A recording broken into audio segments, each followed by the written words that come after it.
Perkenalkan, saya Aldila Rizkyana, saya dosen teknik industri di Institut Teknologi Bandung.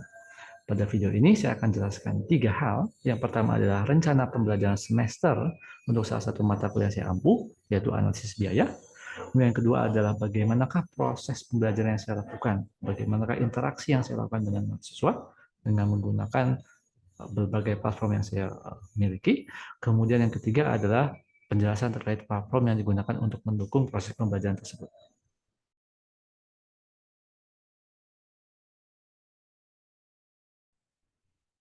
Baik, di sini saya akan menjelaskan terkait dengan rencana pembelajaran semester atau RPS untuk mata kuliah analisis biaya.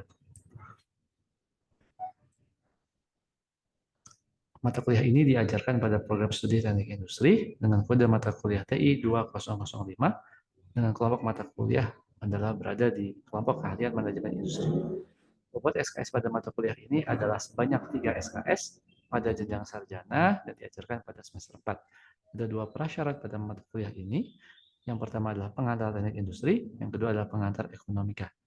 Kedua-duanya mengharuskan untuk sudah mengambil kedua mata kuliah tersebut.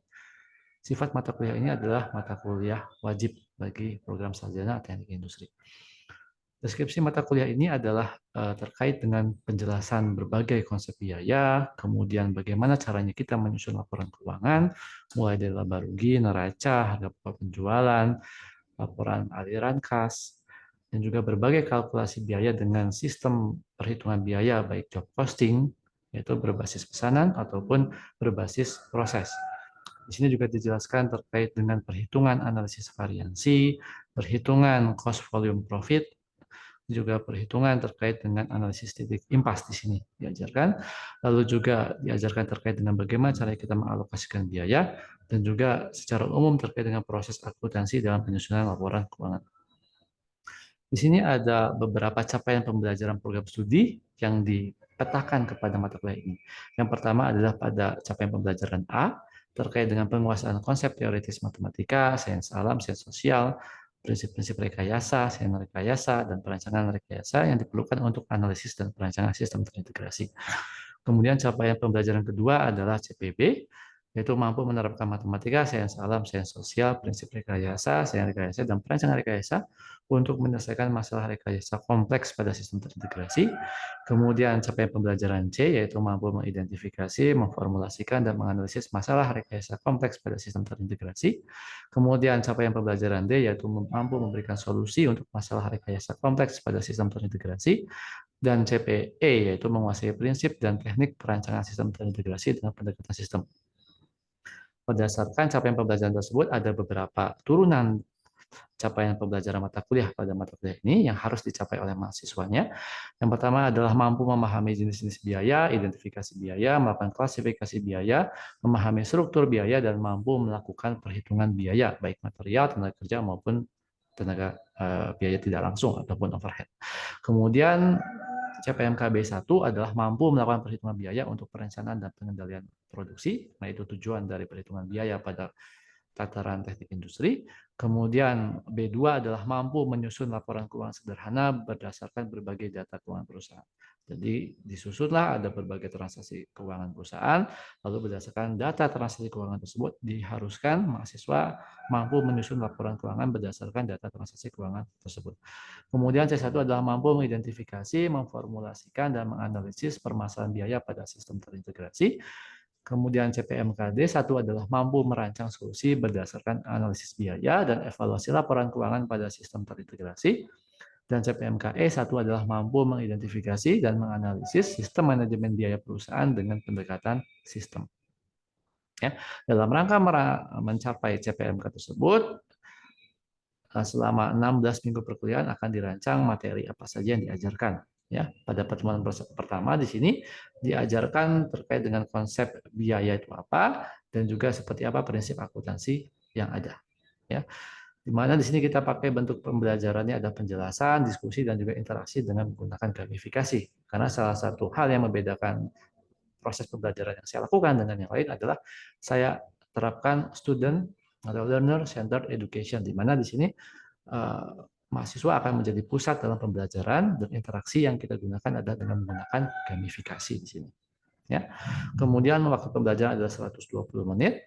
Media pembelajaran kita gunakan PowerPoint untuk menjelaskan bahan, kemudian EduNext sebagai sarana untuk membagi bahan-bahan kuliah, video, kemudian berbagai interaksi, dan juga kita gunakan platform Classcraft di sini yang digunakan untuk berinteraksi dengan mahasiswa melalui gamifikasi. Terkait dengan tugas dan penilaian, kita gunakan portofolio, tes tertulis, dan juga observasi. Kemudian untuk minggu kedua, indikator capaian pembelajaran mata kuliah yang ingin dicapai adalah mampu mencatat transaksi di jurnal dan posting ke ledger, menyiapkan trial balance, dan menyiapkan laporan keuangan. Untuk pembelajaran dan seterusnya sama dengan minggu pertama. Ya, jadi kita tetap menggunakan bentuk pembelajaran yang mirip-mirip antara minggu satu dengan minggu lainnya.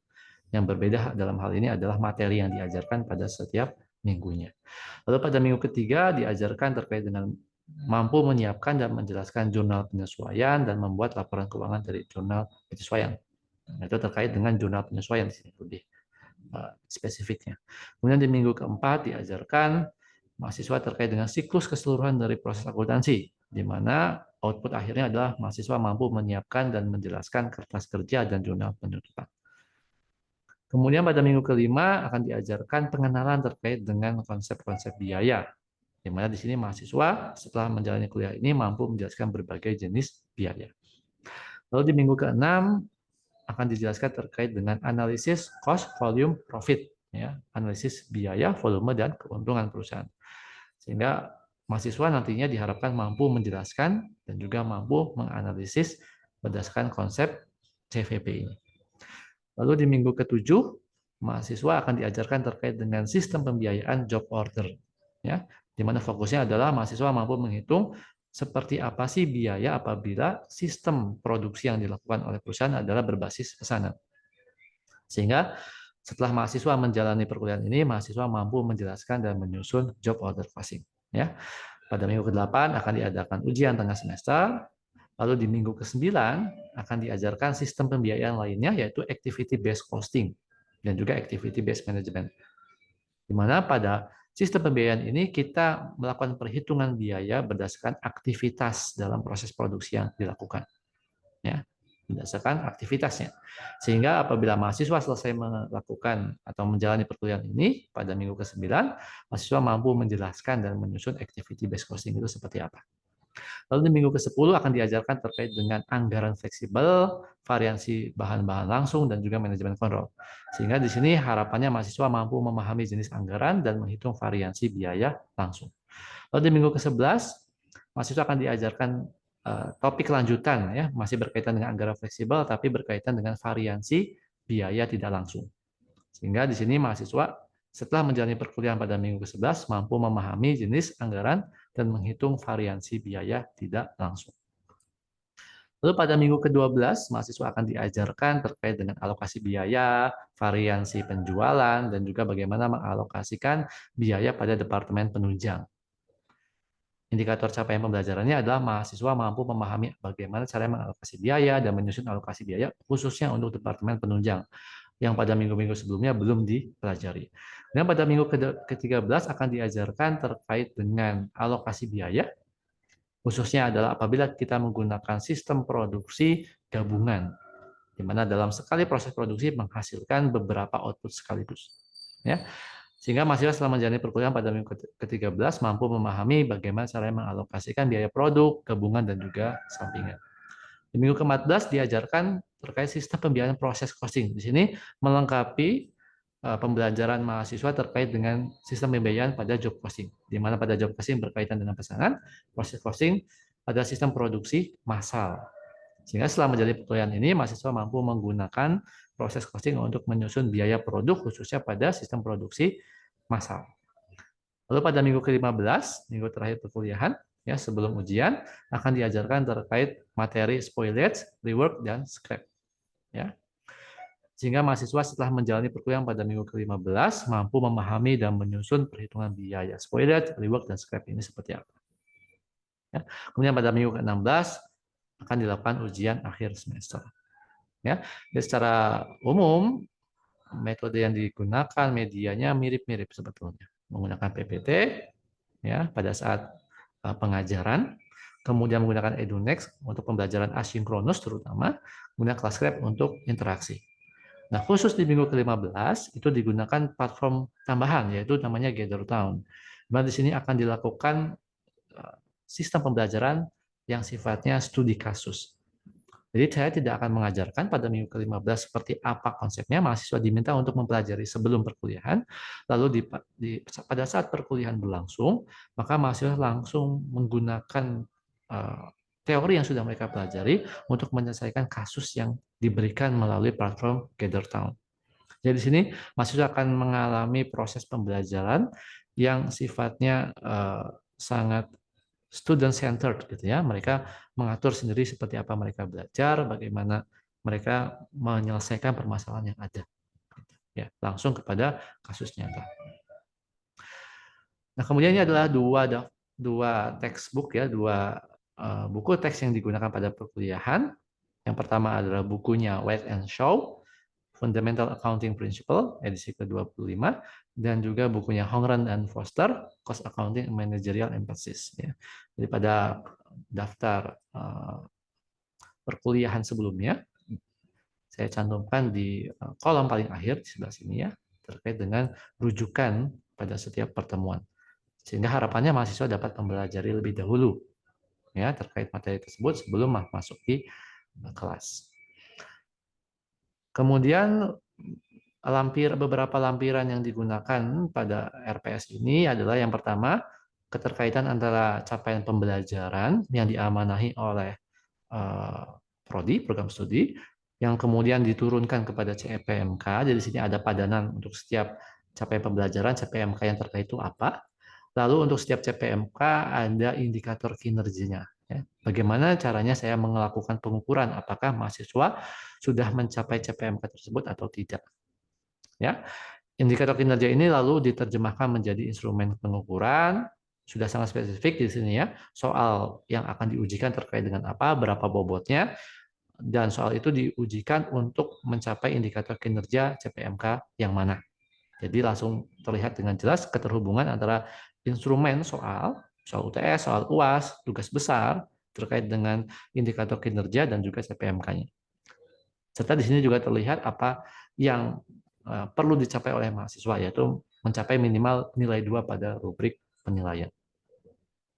Ya. Hal tersebut saya lakukan untuk setiap capaian pembelajaran, CPMK, sehingga saya dapatkan apa saja yang perlu saya ukur selama saya menjalani perkuliahan. Kemudian setelah itu saya juga menyusun rubrik penilaian yang dapat digunakan untuk mengevaluasi capaian pembelajaran mahasiswa. Untuk setiap indikator kinerja saya buat rubriknya seperti apa yang kurang, cukup, baik, dan baik sekali. Mahasiswa di sini minimal mendapatkan indikator nilai cukup ya atau skala 2 pada rubrik penilaian yang saya buat. Apabila mahasiswa mencapai nilai cukup, maka dia dinyatakan lulus dalam perkuliahan. Gitu, ya.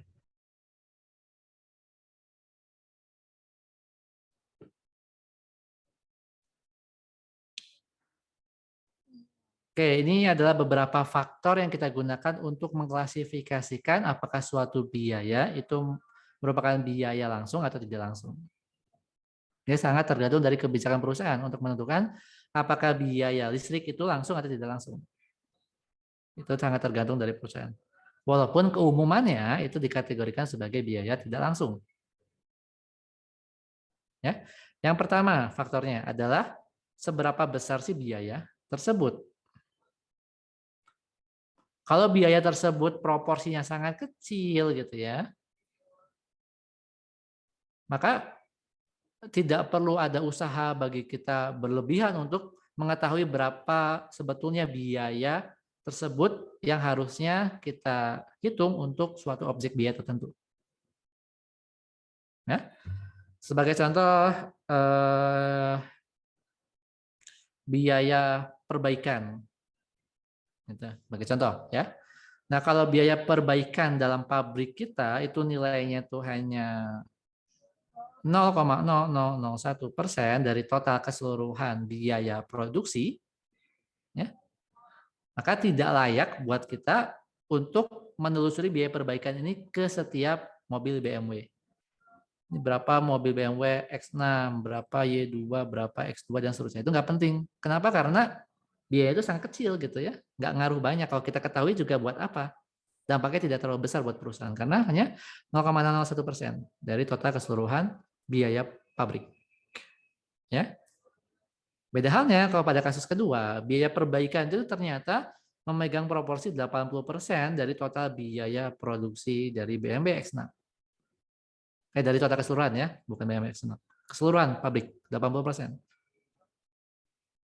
Nah, karena proporsinya sangat besar, ya, maka bagi pihak manajer ini sangat penting untuk mengetahui 80% ini berkaitan dengan BMW tipe apa nih? Berapa untuk BMW X6, berapa untuk Y2, berapa untuk W1 misalkan dan seterusnya. Karena dengan mengetahui biaya perbaikan untuk X6, X2 dan W1 mereka bisa mengetahui yang menyebabkan biaya besar itu yang mana gitu. Sehingga mereka bisa kurangi ke depannya.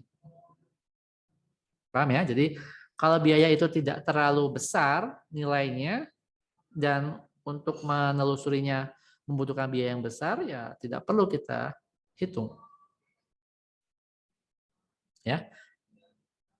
Atau contoh lainnya ya biaya listrik. Biaya listrik ya. Kalau saya ambil cost objeknya adalah BMW X6. Ada yang punya ide nggak gimana caranya biar biaya listrik ini yang awalnya saya definisikan sebagai biaya tidak langsung sekarang menjadi biaya langsung? Agar bisa menjadi biaya langsung. Artinya dapat dengan mudah saya telusuri ke BMW X6. Caranya gimana ya kira-kira? Bisa nggak sih Pak? Bisa. Bisa ya, awalnya tidak langsung, sekarang saya buat agar biaya listrik ini langsung. Caranya gimana?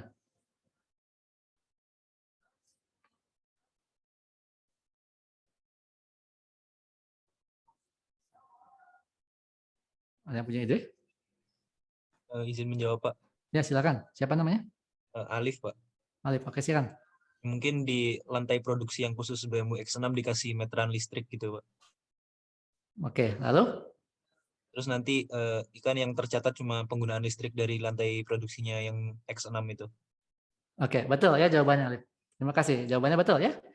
Jadi begitu, dengan kita memasang meteran listrik untuk mesin-mesin yang memang atau lini produksi yang digunakan untuk memproduksi BMW X6, maka kita dapat mengubah yang awalnya biaya listrik tidak langsung menjadi biaya listrik langsung untuk BMW X6.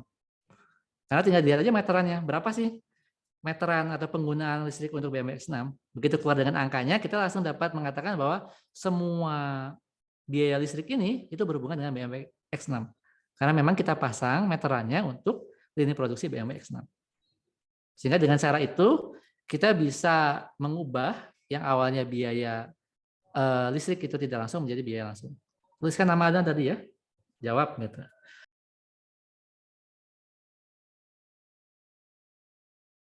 Misalkan saya punya pabrik mebel. Kerjanya tuh buat meja gitu ya. Kemudian untuk membuat meja tersebut, ini meja ya. Membuat meja tersebut pasti kan butuh paku ya, butuh paku. Tahu paku kan ya? Paku yang gini ya bentuknya ya. Untuk nyambungin kayu ke kayu ya, paku barangkali ada yang belum tahu paku. Paku ya, saya butuh paku untuk membuat meja tersebut. Oke, pertanyaan saya adalah kalau objek biayanya adalah meja, ini meja ya, meja ini adalah cost object gitu. Ya. Nah, paku ini tuh biaya langsung atau nggak bisa di sini. Oops. Ya hilang. Saya ulang lagi. Keklik. Oke, ini paku ya, ini paku. Nah, paku ini kalau objek biayanya adalah meja, ini meja adalah objek biaya gitu ya. Paku ini biaya langsung atau tidak langsung? Itu pertanyaan saya. Ada yang mau jawab? Izin jawab, Pak. Oke, silakan. Biaya langsung ya, Pak. Biaya langsung, Angelina. Alasannya?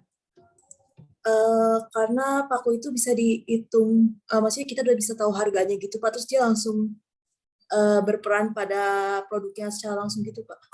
Tahu harga dan berperan langsung kita bisa tahu berapa jumlah pakunya gitu ya pada setiap meja. Ya, Iya Pak. bisa tahu peran. Oke, terima kasih Angelina. Ada lagi jawaban yang lain?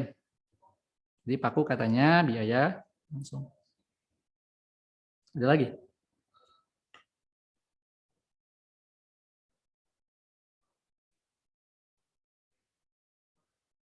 Satu lagi? Terus setuju semuanya biar langsung. Kalau saya, nantilah. Ada punya pendapat lain? Ayo Pak. Saya itu siapa ya? Sofia Pak. Siapa? Sofia Pak. Oh, Sofia, silakan Sofia.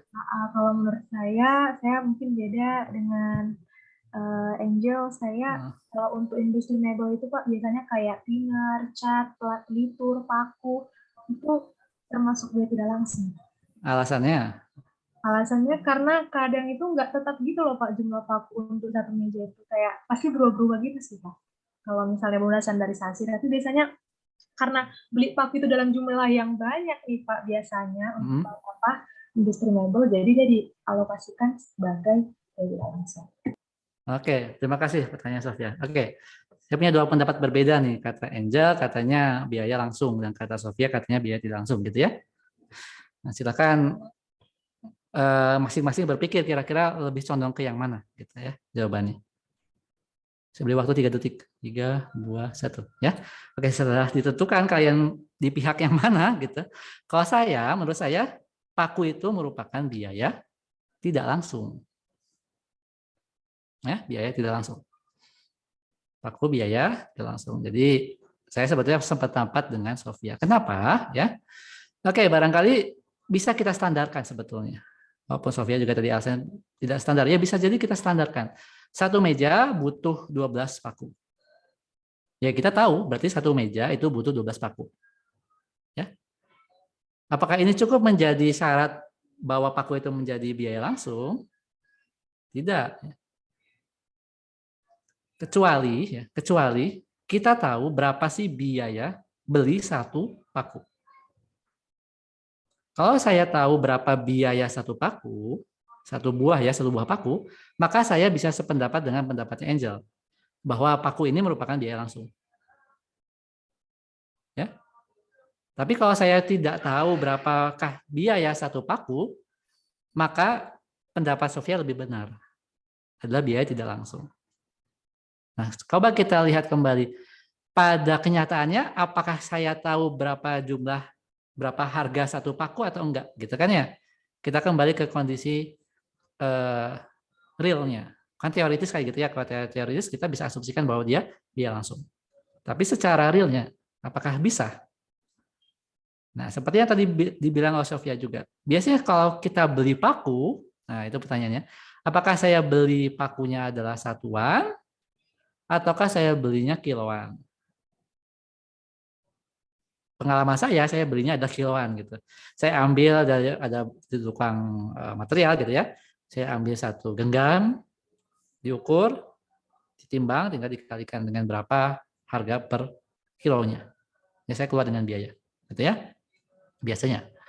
Nah sehingga ketika saya membeli dalam kilogram, dalam beratnya, dalam jumlah besar, ya, maka saya tidak akan pernah tahu berapakah biaya satu pakunya. Sulit untuk menghitungnya. Ya enggak?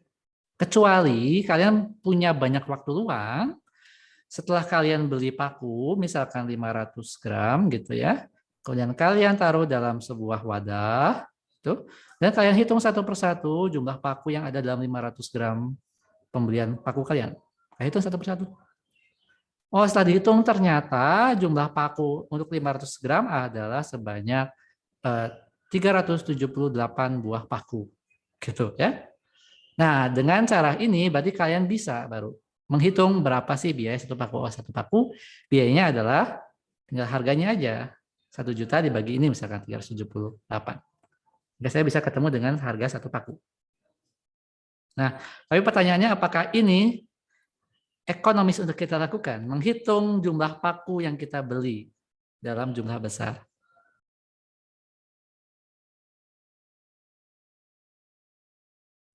Oke, kita lanjutkan ya. Nah, sebelum kita lanjutkan, kita ada kampus battle dulu. Untuk ngecek ya pemahaman kalian secara random.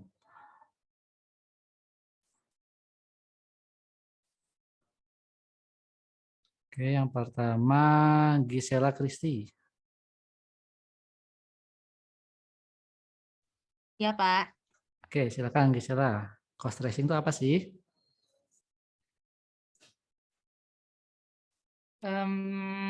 Sebentar, saya baca dulu. Oke.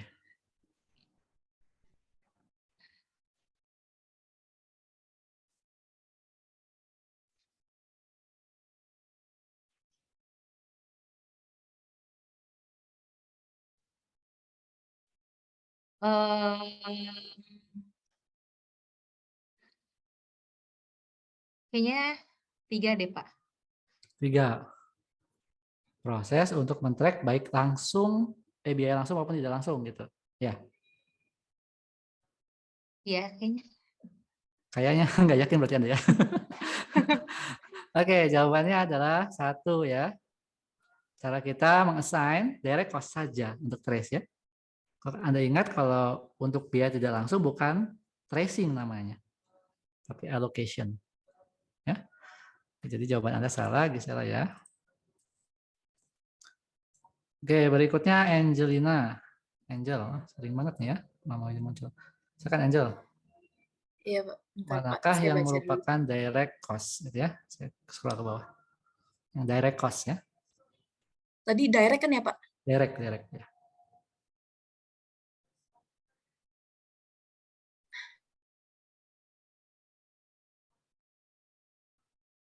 Oh my God.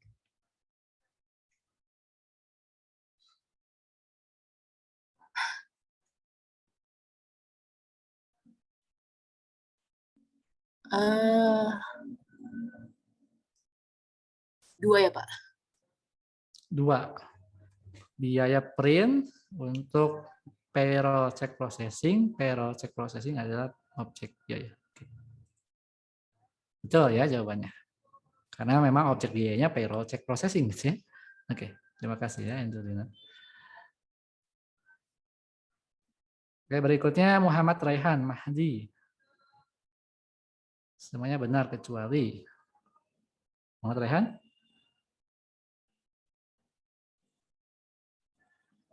Ya Pak, sebentar. Ada nggak orangnya ya? Raihan. Ada nih Oh, orang. nyalain kamera dulu Pak. Nggak usah. Sekarang kan ada ini tadi ya. Oh iya. Nah, nggak perlu. Eh,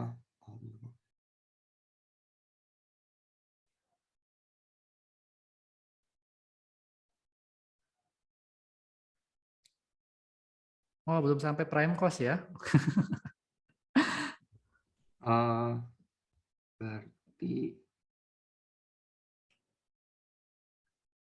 itu berarti milih satu yang salah ya Pak? Iya. Walaupun ya nggak apa-apa. Jawab aja dulu ya. Jawab aja Oh, sebisa berarti, Anda. vary with the selection of the cost object bukan? Ini nomor 3. Iya. Coba kita pilih ya.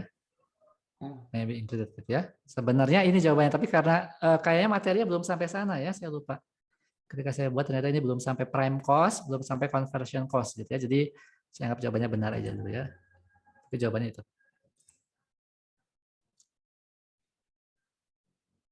Nah, ini biaya tidak langsung. Nyoman, Ayu, Lintang.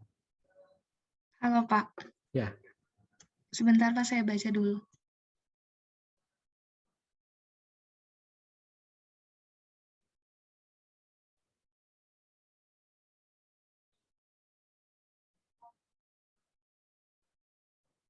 Menurut saya nomor 4 Pak. Oke, nomor 4 walaupun sebelum saya bahas gitu ya. Oke, betul ya jawabannya. Nah, bisa termasuk biaya variabel dan biaya tetap. Baik. Sudah ya, bisa berarti ya, Victory mendapatkan experience point.